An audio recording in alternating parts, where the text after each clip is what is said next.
Hello, welcome back to our channel. ഇന്ന് ഞാൻ വന്നിട്ടുള്ളത് ഒരു വൈറ്റ് സോസ് പാസ്തയുടെ റെസിപ്പി ആയിട്ടാണ് കേട്ടോ. അപ്പോൾ നല്ല സൂപ്പർ ടേസ്റ്റി ആയിട്ടുള്ളൊരു വൈറ്റ് സോസ് പാസ്തയാണ് കേട്ടോ. അപ്പോൾ മക്കൾക്കൊക്കെ ഈ ഒരു പാസ്ത എന്ന് പറഞ്ഞാൽ ഒത്തിരി ഇഷ്ടമായിരിക്കുമല്ലേ. അപ്പോൾ ഈ ഒരു പാസ്ത എങ്ങനെ റെഡിയാക്കാമെന്ന് നോക്കാം. അപ്പോൾ അതിന് മുമ്പായി നിങ്ങൾ എൻ്റെ ചാനൽ ആദ്യമായിട്ടാണ് കാണുന്നതെന്നുണ്ടെങ്കിൽ ഒന്ന് സബ്സ്ക്രൈബ് ചെയ്യണേ. അടുത്തുള്ള ബെല്ലൈക്കണും കൂടി ഒന്ന് ക്ലിക്ക് ചെയ്യണേ കേട്ടോ. അപ്പോൾ നമുക്ക് വീഡിയോയിലോട്ട് പോവാം. അപ്പോൾ ആദ്യം തന്നെ പാസ്ത ഒന്ന് വേവിച്ചെടുക്കണം കേട്ടോ. അപ്പോൾ അതിനായി ഞാനിവിടെ കുറച്ച് പാസ്ത എടുത്തിട്ടുണ്ട്. ഇനി അതിലേക്ക് ആവശ്യത്തിന് വെള്ളം ചേർത്ത് കൊടുക്കാം കേട്ടോ. എന്നിട്ടൊന്ന് വാഷ് ചെയ്തതിന് ശേഷം മാത്രം ഇതിലേക്ക് ഉപ്പ് ചേർത്ത് കൊടുക്കാം. ആവശ്യത്തിന് ഉപ്പും കുറച്ച് ഓയിലും കൂടി ചേർത്ത് കൊടുക്കാം കേട്ടോ. ഇനി നമുക്കിതൊന്ന് വേവിച്ചെടുക്കാം. അപ്പോൾ അടച്ച് വെച്ചിട്ട് തന്നെ ഒന്ന് വേവിച്ചെടുക്കാം. ഒരു 10 മിനിറ്റിന് ശേഷം ഇതുപോലെ ഒന്ന് തിളച്ച് വന്നിട്ടുണ്ട് കേട്ടോ. അപ്പോൾ ജസ്റ്റ് ഒന്ന് നമുക്കൊന്ന് ഇളക്കി കൊടുക്കാം. ഒട്ടിപ്പിടിച്ചിട്ടുണ്ടെങ്കിൽ അതൊക്കെ ഒന്ന് വിട്ട് പോരാൻ വേണ്ടിയിട്ട് ഒന്ന് ഇളക്കി കൊടുക്കാം. എന്നിട്ട് ഒന്നും കൂടി അടച്ച് വെച്ചിട്ട് ഒരു 10 മിനിറ്റ് കൂടി വേവിച്ചെടുക്കാം. ഇപ്പോൾ നല്ലപോലെ തന്നെ നമ്മുടെ പാസ്ത വെന്ത് റെഡിയായി വന്നിട്ടുണ്ട് കേട്ടോ. അപ്പോൾ നമുക്കിത് കോരി മാറ്റി വെക്കാം കേട്ടോ. ഇനി നമുക്കൊരു പാൻ വെച്ച് കൊടുക്കാം കേട്ടോ. അതിലേക്ക് ഒരു കഷ്ണം ബട്ടർ ചേർത്ത് കൊടുക്കാം. എന്നിട്ട് വെളുത്തുള്ളി ഇതുപോലെ ഒന്ന് ചോപ്പ് ചെയ്തിട്ട് ഇട്ട് കൊടുക്കാം. എന്നിട്ട് നല്ലപോലെ ഒന്ന് മൂപ്പിച്ചെടുക്കാം. ഇനി ഇതിലേക്ക് ഒരു പകുതി സവാളേനെ എടുത്തിട്ടുള്ളൂ, അതും കൂടി ചേർത്ത് കൊടുത്തിട്ട് നല്ലപോലെ ഒന്ന് ഇളക്കി മൂപ്പിച്ചെടുക്കാം കേട്ടോ. ഇനി ഇതിലേക്ക് വെജിറ്റബിൾസ് ആയിട്ട് ക്യാപ്സിക്കും ക്യാരറ്റും എടുത്തിട്ടുണ്ട്. ഒരു കഷ്ണം തക്കാളിയും കൂടി എടുത്തിട്ടുണ്ട് കേട്ടോ. അപ്പോൾ അതും കൂടി ചേർത്ത് കൊടുത്തിട്ട് നല്ലപോലെ ഒന്ന് വഴറ്റി കൊടുക്കാം കേട്ടോ. ഇത് അധികം വെന്ത് വരേണ്ട ആവശ്യമൊന്നുമില്ല കേട്ടോ. അപ്പോൾ ജസ്റ്റ് ഒന്ന് വഴറ്റി കൊടുത്താൽ മതി. ഇപ്പോൾ ഒരു 2-3 മിനിറ്റ് ഇങ്ങനെ ഒന്ന് വഴറ്റി കൊടുത്തിട്ടുണ്ട്. ഇനി ഇതിലേക്ക് ഒരു 1/2 ടീസ്പൂൺ കുരുമുളക് പൊടി ചേർത്ത് കൊടുക്കാം. ഇനി ഒരു 1/2 ടീസ്പൂൺ ചില്ലി ഫ്ലേക്സ് കൂടി ചേർത്ത് കൊടുത്തിട്ട് നല്ലപോലെ ഒന്ന് വഴറ്റി കൊടുക്കാം കേട്ടോ.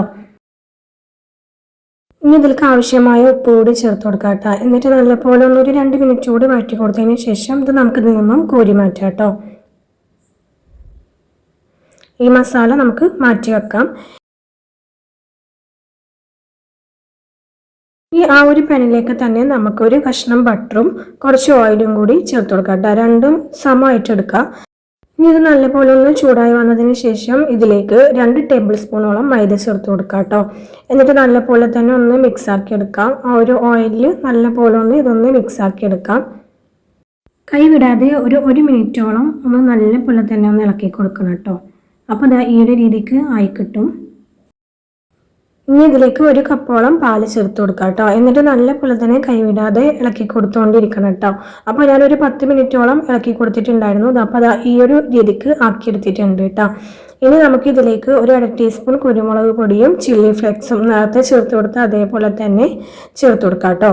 എന്നിട്ട് നല്ലപോലെ എല്ലാം കൂടി ഒന്ന് മിക്സ് ആക്കി എടുക്കാം. ഇനി ഇതിലേക്ക് നമ്മൾ മാറ്റി വെച്ചിട്ടുണ്ടായിരുന്ന വെജിറ്റബിൾസ് ഇല്ലേ, അതും കൂടി ചേർത്ത് കൊടുത്തിട്ട് ഈ ഒരു സോസിലേക്ക് എല്ലാം കൂടി നല്ലപോലെ ഒന്ന് മിക്സ് ആക്കി എടുക്കാം കേട്ടോ.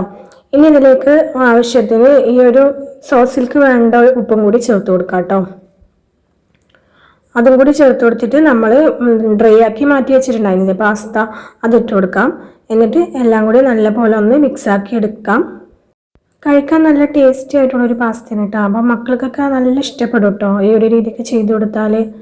അപ്പോൾ എല്ലാം കൂടി ഒന്ന് ഇതുപോലെ ഒന്ന് മിക്സ് ആക്കി എടുക്കാം. ഇനി ഇതിലേക്ക് ഞാനൊരു അല്പം ചീസ് കൂടി ചേർത്ത് കൊടുക്കുന്നുണ്ട് കേട്ടോ. ഓപ്ഷണലാണ്, നിങ്ങളുടെ കയ്യിൽ ഉണ്ടെങ്കിൽ ചേർത്ത് കൊടുത്താൽ മതി. ഞാൻ ഉള്ളത് കൊണ്ട് ചേർത്ത് കൊടുത്തേ ഉള്ളൂ. എന്നിട്ട് എല്ലാം കൂടി ഒന്നും കൂടി വഴറ്റി കൊടുത്തെടുത്താൽ നമ്മുടെ വൈറ്റ് സോസ് പാസ്ത അവിടെ റെഡി ആയിട്ടുണ്ട് കേട്ടോ. നല്ല ക്രീമി ആയിട്ട് കഴിക്കാൻ നല്ല അടിപൊളി ടേസ്റ്റാണ് കേട്ടോ. അപ്പോൾ നമുക്കിനി ഫ്ലെയിം ഓഫ് ചെയ്യാം. അപ്പോൾ ഈ ഒരു രീതിക്ക് നിങ്ങൾ പാസ്ത റെഡിയാക്കിയിട്ടില്ലാന്നുണ്ടെങ്കിൽ ഒന്ന് ട്രൈ ആക്കി നോക്കുക. മക്രോണി ഉപയോഗിച്ചിട്ടും നമുക്ക് ഇതുപോലെ തന്നെ ചെയ്തെടുക്കാം കേട്ടോ. രണ്ടും ഒരേ ടേസ്റ്റ് തന്നെയാണ്. അപ്പോൾ എൻ്റെ വീഡിയോ ഇഷ്ടപ്പെട്ടാൽ ലൈക്ക് ചെയ്യുക, ഷെയർ ചെയ്യുക, കമൻറ്റ് ചെയ്യുക. ഇനി വീണ്ടും അടുത്തൊരു വീഡിയോ ആയിട്ട് വരാം. അതുവരയ്ക്കും ബൈ ബൈ.